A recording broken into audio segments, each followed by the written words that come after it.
Tired of chasing customers for reviews that feel like pulling teeth? I'm going to show you how to create a simple link that will have your customers singing your praises on Trustpilot in seconds. Let's dive right in. First, log into your Trustpilot business account. You'll land on your dashboard, your central hub for all things Trustpilot.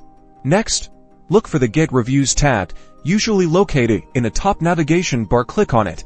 This is where the magic happens. Now, find the option labeled Get a Review Link. It might be under a drop-down menu or listed directly. Select it. Voila! Here's your unique, shareable review link. This link takes customers directly to your Trustpilot review form. You can copy this link and paste it into emails, newsletters, social media posts, or even generate a QR code for print materials. To maximize responses, personalize your message. When sharing the link, a friendly reminder and a thank you go a long way. By making it incredibly easy for your customers to leave reviews, you'll see a significant increase in feedback, which boosts your online reputation. And that's it.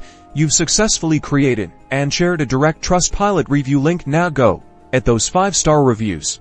Don't forget to like and subscribe for more helpful tips and tricks.